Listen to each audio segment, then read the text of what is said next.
Hello everyone, welcome to my channel Annapurna Rasoi blog में आप सभी का बहुत बहुत स्वागत करती हूँ। आई होप कि आप सभी लोग बहुत अच्छे होंगे, स्वस्थ रहिए, मस्त रहिए, हंसते रहिए और मेरे वीडियो ऐसे ही देखते रहिए। तो आज मैं लेकर आई हूँ बहुत ही यूनिक से हैक्स जो आपकी रोज़मर्रा की लाइफ के लिए बहुत इजी होने वाले हैं।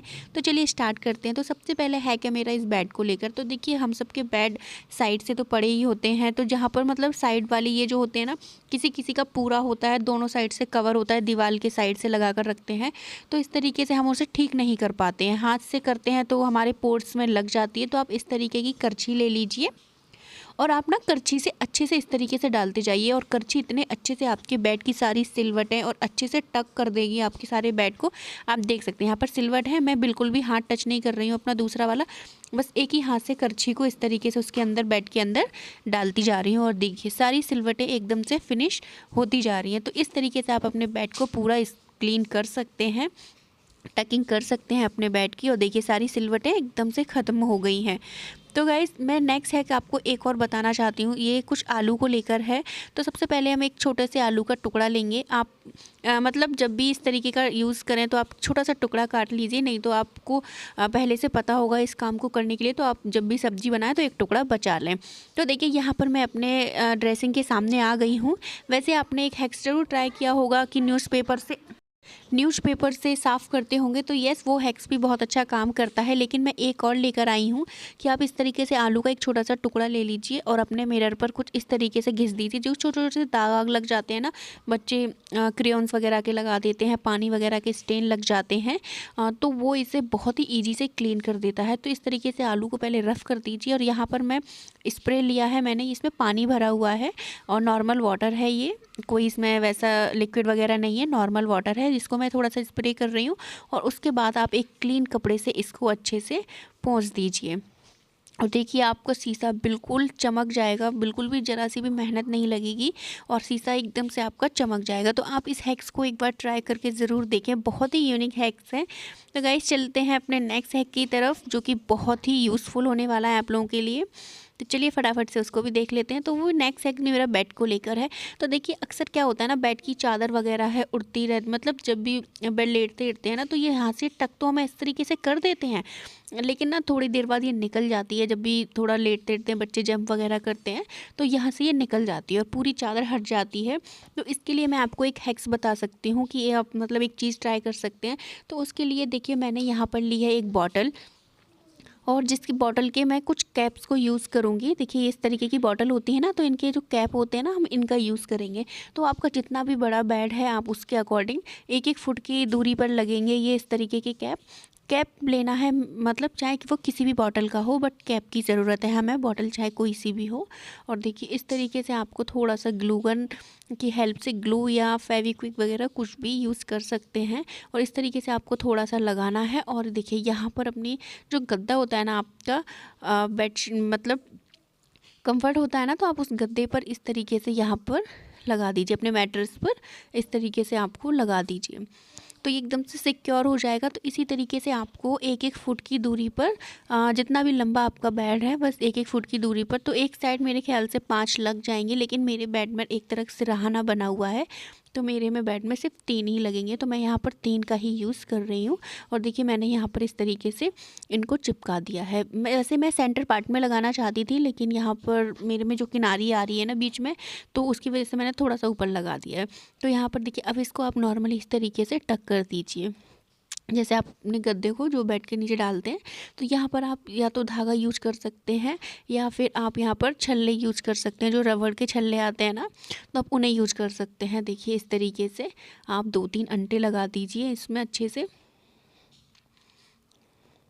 जैसे मैं आपको दिखा रही हूँ वैसे मैं एक बार फिर से कह रही हूँ, मतलब थोड़ा एक एक फुट की दूरी पर लगाने हैं, ऐसा नहीं है बिल्कुल चिपका चिपका के लगाने, एक एक फुट की। तो एक देखिए मैंने कितने थोड़ा दूर दूर पर ही लगाए हैं, और इस तरीके से आप नॉट बांध दीजिए। अगर आपके पास वो छल्ले नहीं है, रबड़ नहीं है, तो आप यहाँ पर धागा का भी यूज कर सकते हैं। और देखिए दूसरी साइड भी मैं इसको ऐसे ही बांध देती हूँ। ऐसे ही आप जितने भी ढक्कन लगाएं उन सबको इस तरीके से बांध दीजिए। अब मैं आपको दिखाती हूँ, देखिए अब आपकी चादर पे कोई जंप वगैरह करेगा तो ये इस तरीके से खिंचेगी नहीं, यहाँ से आपकी बिल्कुल भी नहीं निकलेगी। चलिए तो अपना देखिए नेक्स्ट नेक्स्ट हैक मैं देखिए, आपको हम सब बताती लोग हूँ अपनी कुछ। सफाई घर में तो करते ही हैं, और मतलब ऊंची ऊंची दीवारें होती हैं उनको हम क्लीन नहीं कर पाते हैं, तो उसके लिए मैं आपको एक हैक्स बताती हूँ। तो देखिए यहाँ पर जो हमारे कर्टन वगैरह तो लगे ही होते हैं, तो आप उसका एक पाइप ले लीजिए और उनमें होल तो होता ही है। उसमें आप अपना वाइफर, अगर आपके पास डंडा नहीं है, मैं यहाँ पर एक बड़े से डंडे का यूज़ कर रही हूँ। अगर आपके पास बड़ा डंडा नहीं है तो आप बड़ा वाला वाइफर ले लीजिए और उसके डंडे को इस तरीके से इसमें फंसा दीजिए। आपका अगर लूज़ हो, अगर आपका टाइट फिक्स हो रहा है तो कोई बात नहीं है, लेकिन अगर आपका मेरी तरह लूज़ फिक्स हो रहा है तो आप इस तरीके से एक सॉक्स वगैरह कुछ भी कपड़ा लगाकर डाल दीजिए। और ये देखिए अब कितना टाइट जा रहा है और एकदम से अच्छा मजबूत बनकर ये तैयार हो गया है। तो यहाँ पर देखिए मैंने छोटा वाला वाइफर लिया है और उस पर इस तरीके से कपड़े को नॉट करके अच्छे से बांध दिया है। अब इसमें होल होता है तो हम इसमें इस तरीके से इसको डाल देंगे। और आप देखिए कितनी ईजी तरीके से हम अपनी ऊंची ऊंची दीवारों को भी अच्छे से क्लीन कर सकते हैं पोंछा, क्योंकि हमारे प्लास्टिक पेंट होता है तो एक बार पोंछा लगाने से ही वो दोबारा से क्लीन हो जाती हैं। तो इस तरीके से आप क्लीन कर सकते हैं ऊंची ऊंची दीवारों को भी। कुछ ऊंची ऊंची विंडोज़ वगैरह होती हैं जो हमारा हाथ नहीं पहुंच पाता है, जैसे कि मैं आपको यहाँ पर अपनी विंडो को भी क्लीन करके दिखाती हूँ। तो इस तरीके से आप बहुत इजीली क्लीन कर सकते हैं अपनी दीवारों वगैरह को, और बहुत अच्छे से पोंछा वगैरह भी लग जाता है। तो देखिए यहाँ पर मैं अपनी विंडो का कांच है, देखिए उस पर कितनी सारी धूल जमी हुई है। तो बिल्कुल इस तरीके से आप उतना ऊंचा तो हम पहुँच नहीं सकते हैं, ऑर्नामेंट्स हम रखेंगे तो गिरने का डर रहता है। तो इस तरीके से आप वाइफर की हेल्प से कर लीजिए। जैसे ये आपका गंदा हो जाए तो आप एक बार निकाल कर फिर से इसको धोकर फिर से चढ़ा दीजिए, पानी में से 2-3 बार निकाल कर फिर से चढ़ा दीजिए। तो देखिए सारा धूल वगैरह जो है अच्छे से क्लीन हुआ जा रहा है। बीच में ये कुंडे वगैरह आ रहे हैं, इस वजह से थोड़ा वैसा हो रहा है, वरना अच्छे से क्लीन हो गया है। जो कांच जो मिरर लगा हुआ वो तो बहुत अच्छे से क्लीन हो गया है। तो गाइस नेक्स्ट है कि देखिए इस तरीके से हमारे, ये तो मेरी बैली है लेकिन मैं बच्चों के लिए बता रही हूँ कि बच्चों की बैली वगैरह होती हैं तो उनको ना एक तो मैचिंग पहनने का बहुत मन करता है, तो हम हर बार नहीं दिलवा सकते हैं। तो आप क्या कीजिए, उनकी बैली वगैरह पर कुछ इस तरीके के फ्लावर आते हैं, तो आप आगे जिस कलर की उन्होंने ड्रेस पहनी है उस कलर का फ्लावर लगाकर इस तरीके से लगा दीजिए। इसको ज़्यादा लगाने के लिए आपको डबल साइडेड टेप की ज़रूरत पड़ेगी। छोटा सा टुकड़ा काट कर आप लगा दीजिए और उसके ऊपर से आप इस तरीके से फ्लावर को उनके ऊपर लगा दीजिए।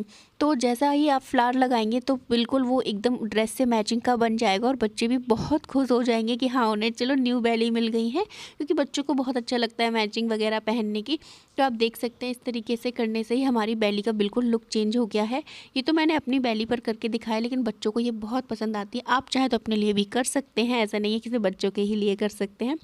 तो देखिए यहाँ पर कुछ जीन्स हैं पुरानी हो जाती हैं, जैसा कि अब समर स्टार्ट हो गए हैं और बच्चे बिल्कुल भी जीन्स में कंफर्टेबल फ़ील नहीं करते हैं, और नई होती है तो चलो थोड़ी बहुत देर के लिए वो पहन लेते हैं, पर घर में वो बिल्कुल भी कंफर्टेबल फ़ील नहीं करते हैं। तो और हम उनको अब विंटर्स में पहनाएंगे तब तक ये छोटी वगैरह हो जाती हैं, बच्चों का साइज़ अप हो जाता है तो ये छोटी हो जाती हैं उन्हें। तो इस तरीके से आप काट दीजिए बच्चों की जीन्स को, या तो शॉर्ट्स बना दीजिए या उनके कैफरी बना दीजिए। तो यहाँ पर भी मैंने अपनी बेटी के भी शॉर्ट्स को, मतलब जीन्स को काट के एक शॉर्ट्स बना दिया है, और उसमें नीचे की तरफ में ना या तो आप रफल्स कर दीजिए या फिर इस तरीके से मैं डिज़ाइन कर रही हूँ, कुछ जिग जैग करके एक डिज़ाइन बना रही हूँ, क्योंकि बच्चों को इस तरीके के कपड़े वगैरह पहनना बहुत पसंद है और ये बहुत ही कंफर्टेबल भी है और यूज़ भी हो जाएगा। क्योंकि जीन्स तो वो बिल्कुल भी डेली में बच्चे बिल्कुल भी पहनना पसंद नहीं करते हैं, तो हम वेस्ट तो करेंगे नहीं, विंटर्स में भी पहन लिए। अब इस तरीके से शॉर्ट्स बनाकर या कैफरी बनाकर आप उन्हें समर्स में पहना दीजिए, तो इस तरीके से बच्चों के कपड़ों का यूज़ हो जाएगा। तो गाइज़ ये थे मेरे आज के कुछ यूनिक से हैक्स। अभी मैं आपको पूरा रफल्स करके दिखाती हूँ कि इसका पूरा लुक किस तरीके का आने वाला है। तो गाइज़ ये देखिए यहाँ पर इस तरीके से मैंने सारे रफल्स में काट दिए हैं, जिग-जैग करके काट दिए, और ये देखिए कितनी अच्छी सा प्यारा सा शॉर्ट्स बनकर तैयार हो गया है। आई होप कि आपको अच्छा लगा हो।